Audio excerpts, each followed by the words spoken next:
Bueno, lo veíamos, producto de los desbordes de ríos han ocasionado diversos problemas en las comunidades, para qué decir la infraestructura del país. Vamos a conversar de este tema de inmediato junto a Alondra Chamorro, investigadora principal del Centro de Gestión Integrada de Desastres Naturales del CIGIDEN y además profesora de Ingeniería de la Universidad Católica.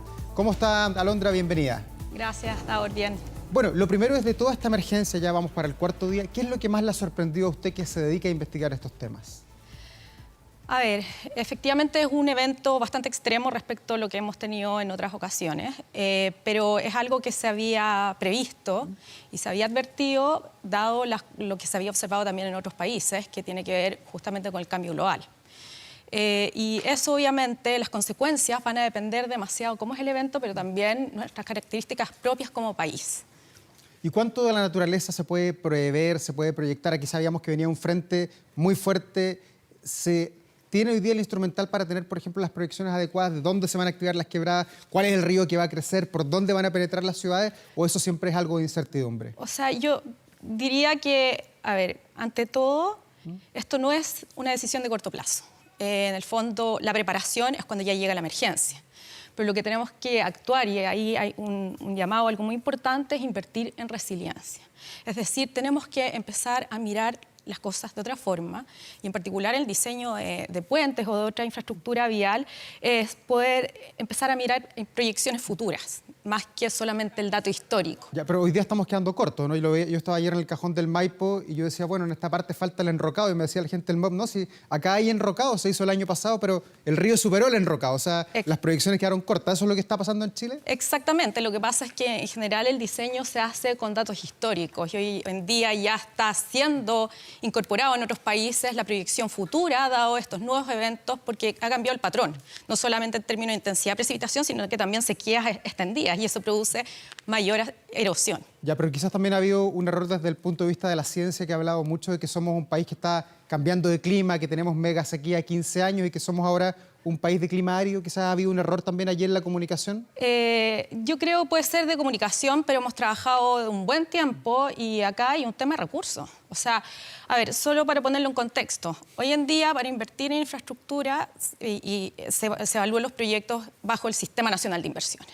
Eso hoy en día no incluye el beneficio de la resiliencia. Es decir, yo presento un proyecto con ciertas características, con un diseño tradicional y obviamente uno reforzado, y va a salir en el fondo por costo el tradicional. ¿Por qué? Porque el beneficio de tener algo más seguro no está incorporado en las metodologías. Claro, eso pasa siempre en todas las políticas públicas, finalmente.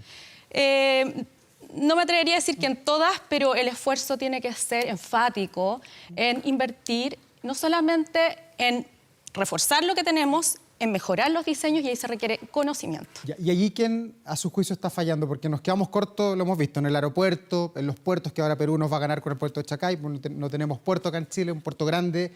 ¿Qué pasa en Chile? ¿Quién no toma bien la decisión, o es la burocracia la que está pecando contra no tener una buena infraestructura? Yo creo que falta la mirada a largo plazo. Falta la mirada a largo plazo, y en la academia también los hemos insistido bastante. O sea, el cambio climático no puede ser más cercano a largo plazo y mirar los problemas con alturas de mira. Y eso implica inversión. Y para eso, en el fondo, se requiere invertir no solamente en infraestructura, sino que en conocimiento. Estamos fallando ahí. Estamos viendo las imágenes, estamos acá con la experta Alondra Chamorro del CIGIDEN, viendo los riesgos del país. A usted, Alondra, ¿qué le parece lo que vemos ahí en Coltauco? ¿Se podría haber evitado este desborde del río Cachapoal, o eso, aunque tengamos todo el dinero del mundo como país, no se puede evitar? A ver, yo creo que es importante entender primero que estos flujos son mucho más densos, tienen mucho más sedimento y son más destructivos, por lo tanto. Además, se reduce la capacidad de los ríos porque se va acumulando ese sedimento. Entonces, por ese lado, reconocer que es un evento atípico, pero por otro lado, acá hay un tema importante, revisar cómo estamos ocupando nosotros el territorio, en particular en las cuencas de los ríos, ¿ya?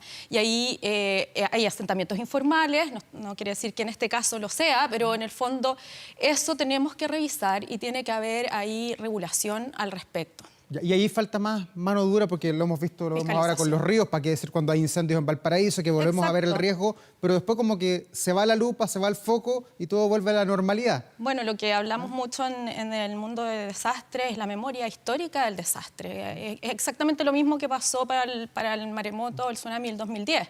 Pasaron 50 años y se nos olvidó como comunidad lo que era un tsunami. Entonces, el tema de la preparación es fundamental, pero la preparación ya es para la respuesta ante la emergencia, y ahí me refiero no solamente a limpiar los cauces, que no haya vegetación, que no haya basura, pero es la educación de la comunidad también. O sea, si nosotros no educamos en torno a los desastres y los eventos extremos, que nosotros como país somos un país tremendamente expuesto a eventos naturales, o sea, solamente huracanes quizás no tenemos dentro de todos los eventos posibles. Entonces, tiene que haber también un tema de educación como comunidad. Alondra, ¿y cómo está el monitoreo del país? Sé que progresamos muchísimo después del 27F del 2010, tenemos un observatorio de volcanes de Andes del Sur que es maravilloso, en el sur de Chile. ¿Estamos bien o todavía nos falta si nos queremos comparar con países más desarrollados que monitorean quizás de mejor manera las emergencias? A ver, creo que el monitoreo tiene que ser antes de la emergencia, ¿ya? Y para eso hay que aprovechar la tecnología. Hoy en día existen sensores que se podrían poner en cierta infraestructura para poder prevenir si es que hay alguna deformación, por ejemplo.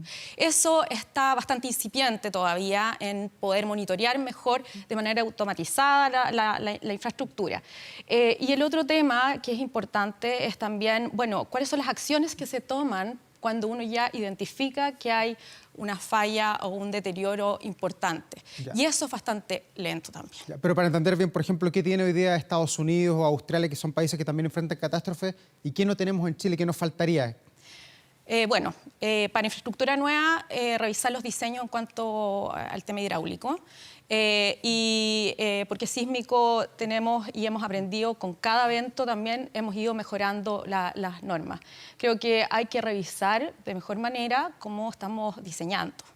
Y eso es crítico, y también cómo estamos planificando. Eso creo yo que nos están llevando la delantera, obviamente, los países desarrollados, pero no nos podemos quedar mirando. Alondra, ¿y qué nos está pasando como país en cuanto a la infraestructura pública? Yo hace muchos años que reporté el tema de obras públicas y siempre he tenido como una buena opinión del trabajo que se hace en vialidad, en obras públicas, y me ha sorprendido lo que ha pasado y que hemos visto esta mañana. Decenas de puentes que están en el piso, principalmente porque están fallando los terraplenes de acceso, no porque se han caído los puentes propiamente tal. ¿Qué se puede hacer para mejorar? ¿Falta hormigón? ¿Falta un cemento de mejor calidad? ¿Cómo explicamos esto? A ver, sí, reconocer que el trabajo de vialidad es espectacular en el sentido de que tienen profesionales sumamente capacitados, pero acá hay que cambiar un poco el paradigma de cómo se hacen las cosas. Por ejemplo, antiguamente la forma como se diseñaban los puentes era estrangular un poco la sección para abaratar costos, ¿ya? Entonces teníamos terraplenes o accesos mucho más, reduciendo la caja del río, ¿ya? Hoy en día son mejores esos diseños, pero los puentes antiguos siguen con ese mismo diseño. Entonces, sobre todo en aquella infraestructura que es más antigua, hay que también revisarla, ¿ya? Y el revisar no quiere decir falla.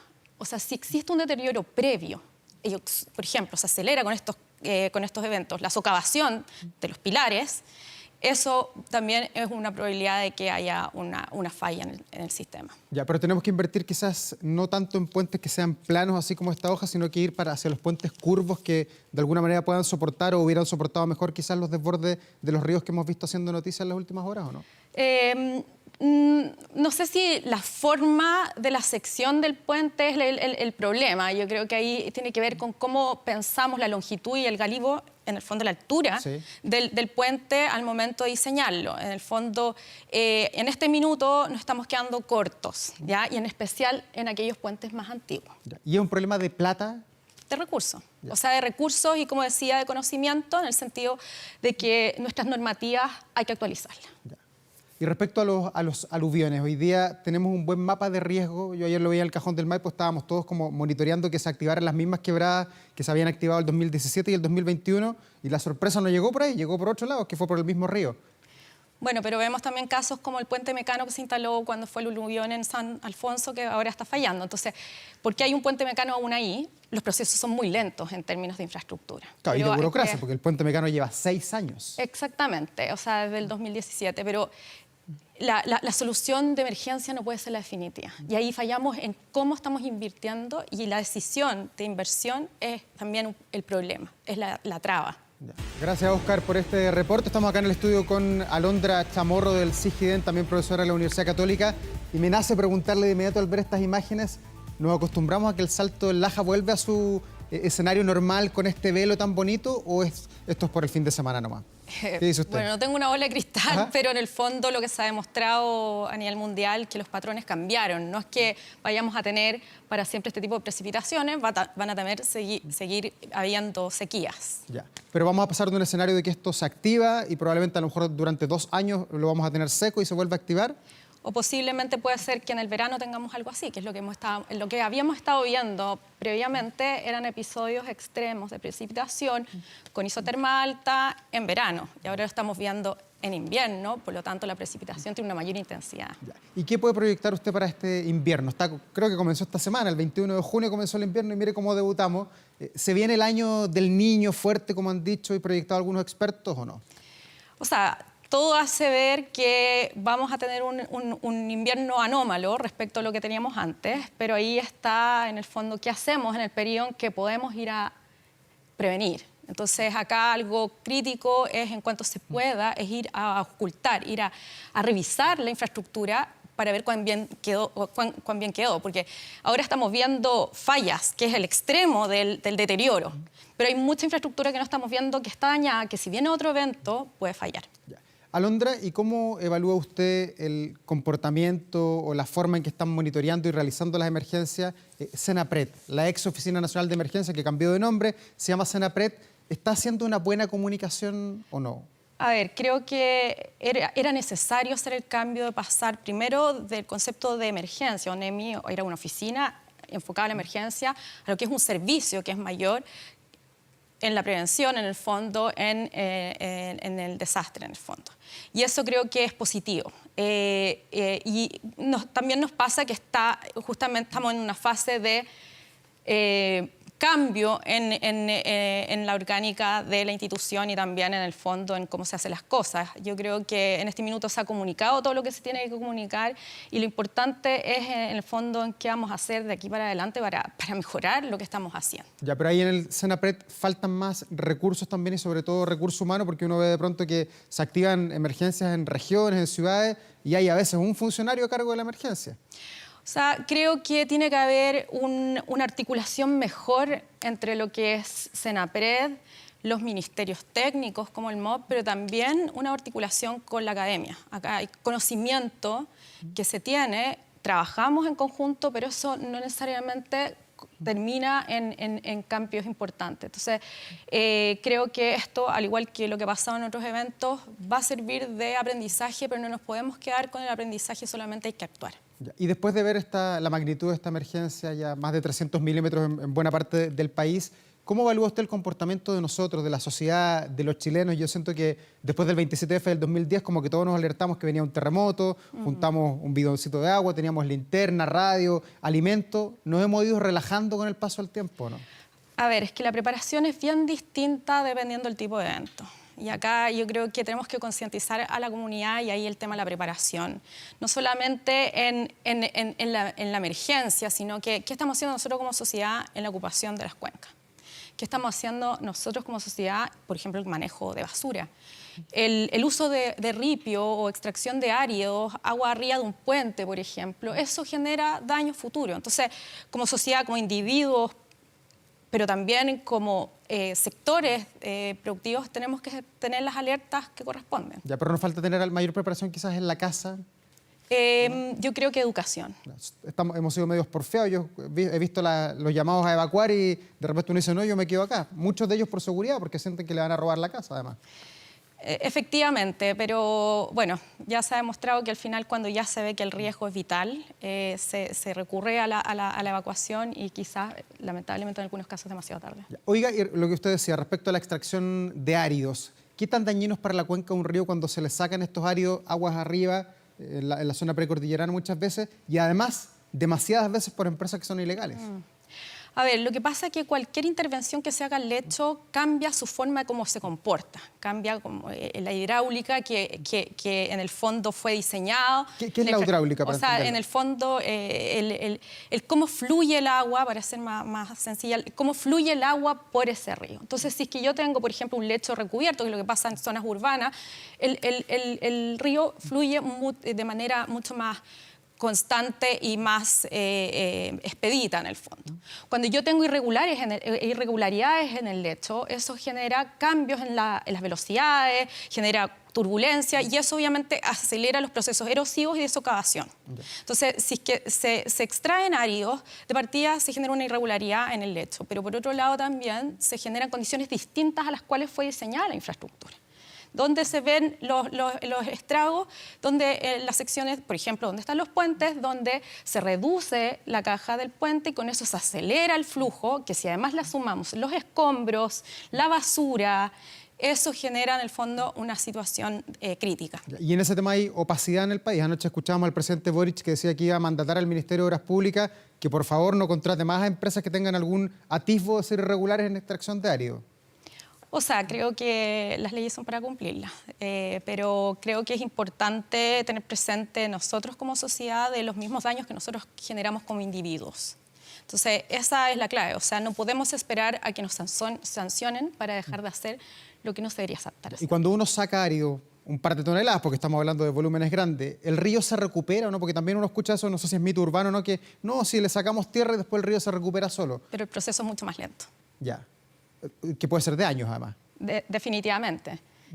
Más lento y bueno, y eso obviamente el daño que se genera, por ejemplo, en los pilares, en las cepas se le llaman, de los puentes que no fueron diseñados para esas características, sufren y eso se socava. Y usted que tiene el ojo más afinado como experta que estudia estos temas, ¿ve en alguno de estos ríos que se han desbordado que hay un síntoma de que aquí se robaron los áridos y hay una de las causas del desborde? No, es difícil. Es difícil porque de partida están en el fondo están con mucho caudal, así que tampoco se puede ver. Pero más allá de la extracción ilegal es el tema del manejo de la cuenca en general. Ya. ¿Y los áridos se pueden monitorear cuando se los roban? ¿Existe tecnología para hacerlo o eso se hace a través de dron, no sé, una vez al mes o cada 6 meses que se monitorea alguna zona? O sea, se podrían implementar metodologías para controlarlo. Ahora, tener claro que este es un problema multifactorial, no solamente la extracción de árido el problema, la existencia de asentamientos informales también es un problema, porque eso se trata de partida por las personas, el riesgo de las personas. Hay que partir aclarando que el problema acá es la sociedad, que decidimos vivir en un ambiente construido y por lo tanto estamos interviniendo en la naturaleza. Entonces tenemos que tener claro que hay zonas que si que no se puede habitar, hay que hacerle caso a la autoridad, hay que hacerle caso a las regulaciones. La basura es un tema de educación. No podemos seguir teniendo estos vertederos y también creo que ahí tiene que haber una fiscalización. Que es lo que vimos en el río Mapocho. O sea, antes de que usted llegara acá presentábamos la nota, 700 toneladas de basura, de pedazos de sillones, de ruedas de silla, de basura cotidiana que aparecieron ahí en el sector de la Ruta 68. 700 toneladas, O sea, a mí lo que me da más pena es que es un reflejo de lo que estamos haciendo como sociedad, nosotros, con el medio ambiente y también con lo que nosotros esperamos como sociedad y de convivencia. Alondra, y quiero preguntarle otra cosa que quizás no sé si es de los puntos altos, todavía nos falta mucho por hacer. El agua potable, acá en Santiago, resistimos bien, no hubo corte, nos ayudan mucho estas piscinas de Pirque que permiten 37 horas de backup, de autonomía para Santiago. ¿Es suficiente con eso o ya hay que empezar a pensar, en vista de este escenario, en algo que nos dé más autonomía como región? Claro.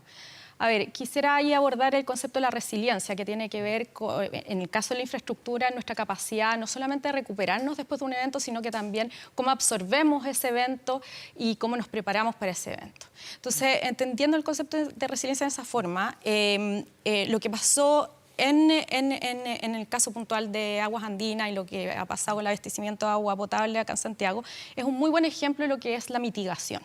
La mitigación es prevenir antes que ocurra el evento. Estas piscinas en Pirque es un claro ejemplo de que se diversificó. O sea, hay fuentes distintas de captación de agua. Eso podría ser con una piscina, como se hizo, o también podría ser con, por ejemplo, no solamente con captación superficial, sino que también subterránea.